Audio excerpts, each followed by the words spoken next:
Join Jake and Ben at Destination Homes' newest community that's Trailside and Layton Friday from 10 a.m. to noon for games, snacks, giveaways, and more. 1800 West Gordon Avenue, Destination Homes. DJ and PK, DJ's out today. Riley Jensen sitting in. Okay, we're going to head out to Kansas. Tim Fitzgerald, publisher of GoPowercat, covering Kansas State for 24/7 Sports. Tim, good morning. Thanks for joining us. Thanks for having me. I appreciate it very much. Yeah, we do this every spring, and we go around. Now we got fewer teams because we had BYU and Utah. Weren't in the same conference. They were, then they weren't. Now they are again. And so here we are. We're excited about it. I'm a Pac-12 guy, graduated from Arizona State, but it's the reality is that the Pac-12, Pac-10, Pac-8 is gone. It's crazy to think about. So we're on to the new stuff. And Kansas State, we followed them a little bit last year with BYU being in the conference. And I think that with 15 starters returning, 40 or close to 50 letter winners, which I think is the most in 20 years or so, I think they had like 56 in 2021 or something like that. 8 super seniors is what I read. I believe that Kansas State will be one of the favorites. Tell us why you think that's accurate. Well, K-State has an interesting mixture of the experience you noted with a lot of players who played a lot of football at the Big 12 level and understand how every week it's a battle for survival. And they mix that with some really exciting young players who might elevate K-State to even higher level, starting with quarterback Avery Johnson, who everyone is intrigued to see over the course of the season. And honestly, there's some defensive ends that were waiting in the wings on this team that could prove to be really dynamic. Some young guys playing their first year, or maybe they played enough last year to burn a year. But there's some young talent on this team out of that recruiting class from a year ago that'll be redshirt freshmen or in their second year that are just really got fans fired up. And I think the future of K-State football looks bright because of them. We have a local guy here by the name of Kit Rawlings, one of the best running backs that ever played in the state of Utah. And he went and played at Kansas State and absolutely loved it. If I talk to Kit Rawlings, I'll get a gut full of Kansas State Wildcats stories before lunch is over. Tell him I say hi. I will. But obviously he was attracted there for a lot of different reasons. In this new shifting landscape with the NIL and with everything that's going on, what sets Kansas State apart? Is it still the same things that Kit Rawlings loves? Is there a huge NIL push going on? Like how does Kansas State continue to be Kansas State in the new shifting landscape of college football? Yeah, that's a great question because everything has radically changed. And K-State's a developmental program to the core. When you are operating in the state of Kansas with a limited number of high school recruits coming out, certainly Division I recruits, and you also have Kansas in the state trying to do the same thing. You have to be willing to take some kids that may not be there yet, may not even get scholarship offers from FBS programs, and yet there's something about them that you sense they could be a very good player, and you put the time into them. Recent players, I mean, this is a little bit older, but Jordy Nelson was a walk-on. He didn't have an offer from anyone, and we know what he did in the NFL, and maybe the latest one to do that, he did get a scholarship from K-State at the last second, to be honest. It was Felix Anudike-Uzomah, who was, if you see the before and after pictures of him, you'll see why he wasn't getting any scholarship offers, and now he's been a first-round NFL draft pick. So K-State really does develop people. They invest time. And so they're bending their NIL in a different direction. They're not searching for superstars out of the NIL, out in the portal. They're trying to keep their players from transferring out for more money. Their focus is really on maintaining the core players they have on their roster and try to limit their losses. They haven't always been successful, but for the most part, they're achieving stability in an era of instability, and I think that's pretty remarkable that they've done it. And I think K-State still fosters that a true family, not the word family, the actual feeling of family within its program and within the university as a whole. It's a really tight campus. Tim Fitzgerald, who covers Kansas State, joining us on the 97.5, the KSL Sports Zone. Tell us about the coaching changes, because I believe there was some changes. Matt Wells there, who coached at Utah State, and I think they're moving an offensive line coach to be a play caller now. Speak to those. Yeah, it's interesting because the guy that departed was Colin Klein, Heisman finalist, led K-State to the 2012 Big 12 championship. Everyone around here thought he was going to, stay with Kleiman until Kleiman retired and become the head coach. And he got an offer he couldn't refuse from Texas A&M, which certainly elevates his status in the coaching world. And it kind of rocked K-State for a while because he was their offensive coordinator along with quarterback coach. And they just immediately moved to Connor Riley, their offensive line coach, a long-time coach with Chris Kleiman, and I think people are interested to see what the offense looks like with an O-line guy calling plays. But they brought in Matt Wells, not just to coach quarterbacks, but to be co-offensive coordinator, because he has some very interesting ideas about things K-State should be doing with its offense, and particularly Avery Johnson and now Dylan Edwards in the backfield as a new piece to go with DJ Giddens, their veteran running back. And I think we're all intrigued to see how the offense actually manifests itself over the course of a season. But I think bringing in new ideas, and Matt Wells certainly has them, has been a blessing for the program and kind of stretched the boundaries of this team a little bit that maybe they wouldn't have with Colin Klein staying. Give me one or two players for Kansas State that BYU fans and Utah fans should look out for when it comes to the Big 12 season. That's a really good question, because there's a lot of guys speckled across this roster that are pretty notable. It's got to start quarterback Avery Johnson. He just, he went to the Elite 11, and I had one of the analysts call me and say, this is a high school kid, and these are all great football players on the bus, but Avery's holding court. Everyone's around Avery. He's just got that kind of personality. Just an incredible runner to start with, but people sleep on his passing ability, which is pretty remarkable too. So we're all very interested to see that develop. They've got a group of receivers that has been greatly upgraded over the last 2 years. But another guy in that recruiting class with Avery Johnson, Jace Brown, kind of came off the bench, pulled the red shirt off if they were going to try to do that, and came in and played midseason and really shined for K-State. Those two connected for a touchdown in the bowl game. Defensively, corner Jacob Parrish is possibly an all Big 12 level guy. Another two-star, under-recruited guy who came into K-State and played as a true freshman. So he didn't even need to develop. He just fell through the cracks of recruiting.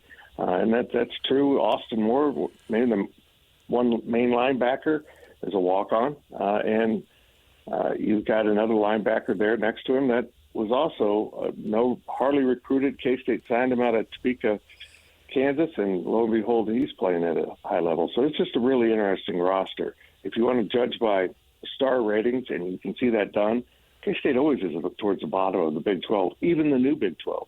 And yet, they're usually towards the top of the standings.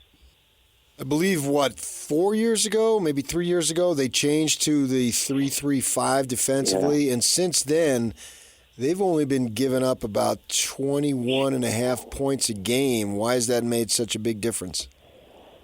Yeah, going with the developmental program, a program like K-State kind of struggles to find a pair of big defensive tackles that can hold up.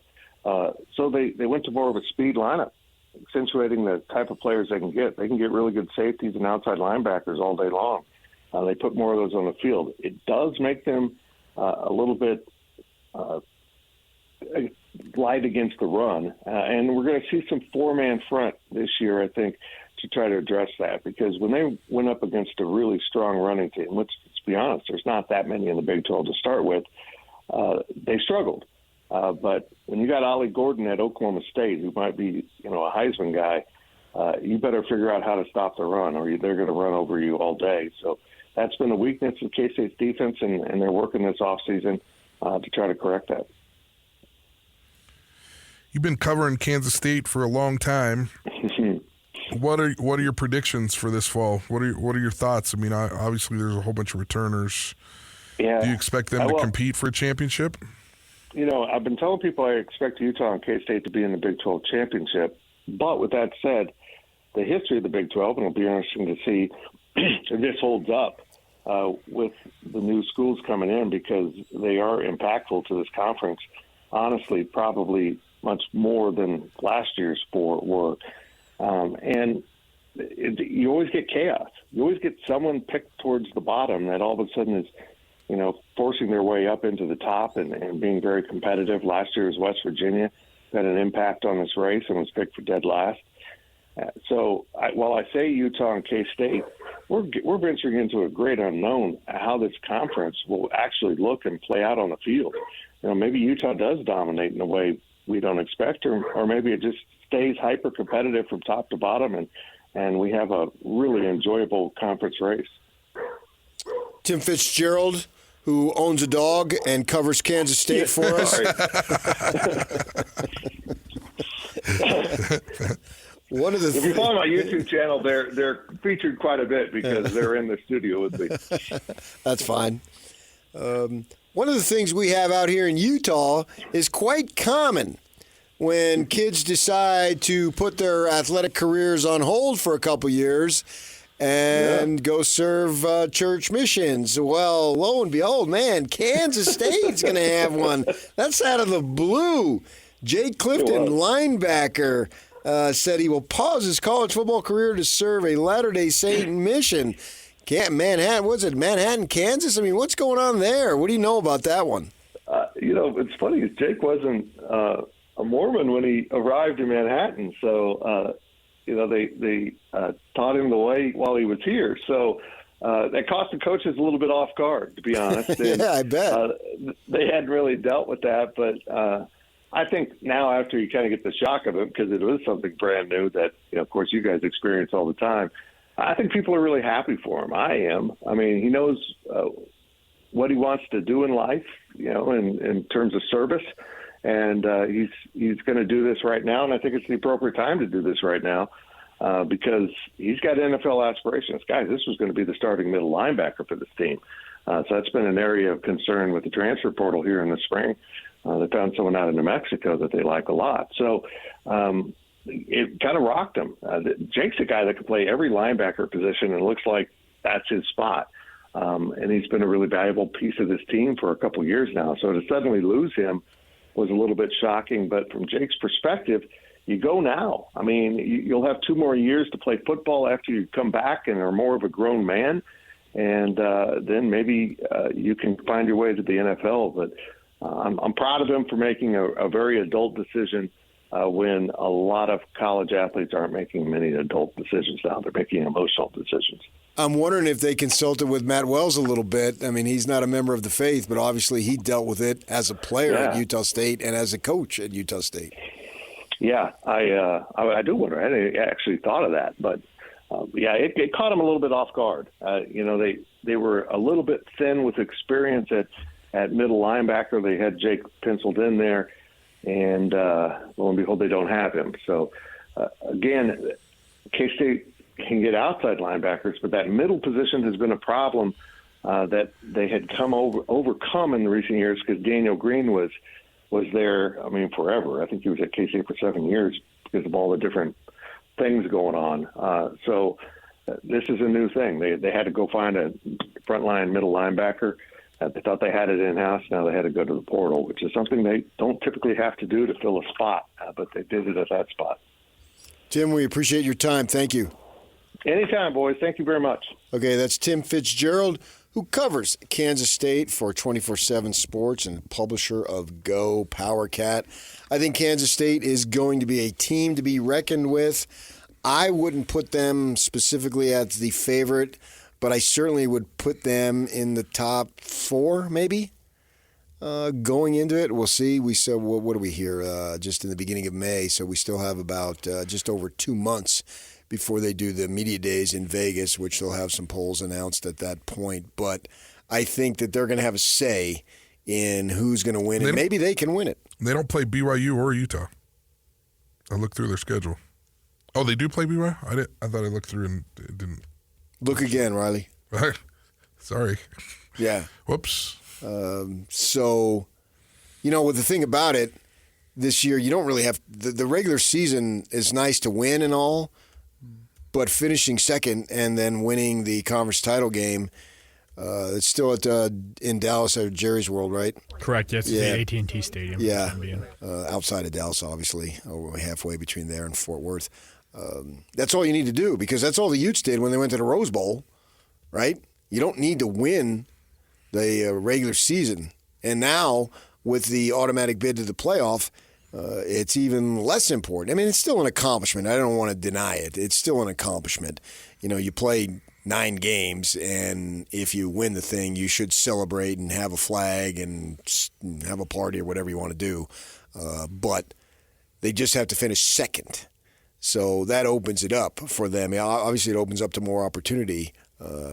And it's going to be really intriguing with so many new schools, BYU being in it, but only being in it a year, and 4 other schools, including BYU, only been in it a year. So half the conference only been in it 1 year, less than 1 year, because the 4 new schools, not quite half, but the 4 new schools going in, yeah, I guess half, 4 and 4 if you go that way.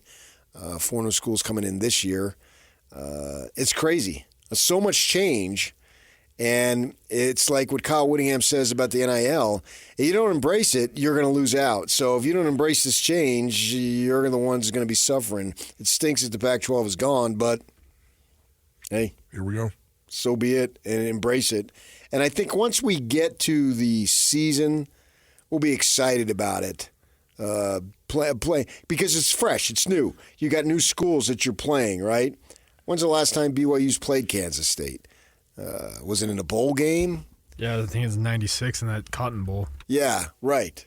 Long, that's a good long time ago. From now, it was a great ball game. We all remember that. And Utah, right off the bat, their first conference game at Oklahoma State, who I think will be also considered a favorite, if not the literal favorite, because they got a ton of. I've been doing research on these schools going back, so we're prepared for all this stuff. And then you got Iowa State, kind of came out of nowhere last year, and a lot of stuff to be had. And you got Arizona's supposed to be good, but they got a coaching change. They've 14 guys, I think 14, 15 guys went with Fish to up to Washington. So how are they going to be? Really intriguing. I don't want to wish the summer away, but when I start talking about it, I start getting excited again. You know what I'm saying? It's football. Yeah. And I've always been, not always, but after I moved out to Arizona, we didn't have a pro team. They do now, obviously.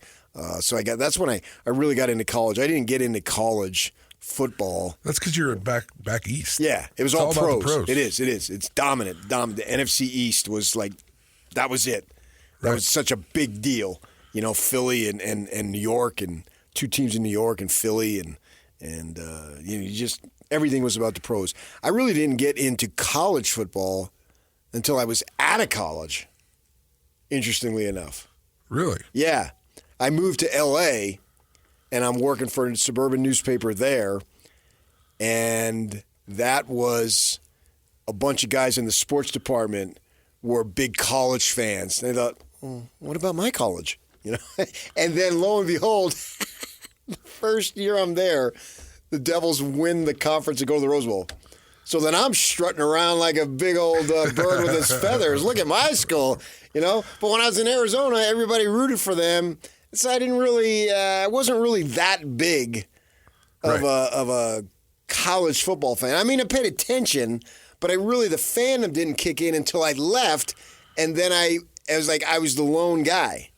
And then it was fun to trash talk because we had the 2 LA schools in the conference, which are always fun to trash. Yeah, and those guys either went there or they went to one of the 2. So we just went back and forth, and that's when it got fun for me. So interestingly enough, I'll make the transition.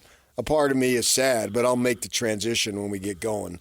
And we're a few months away, and when we get going, it'll be a lot of fun, just like it always is. Okay, stay with us. We'll get you caught up on what we've been talking about right here on 97.5, the KSL Sports Zone.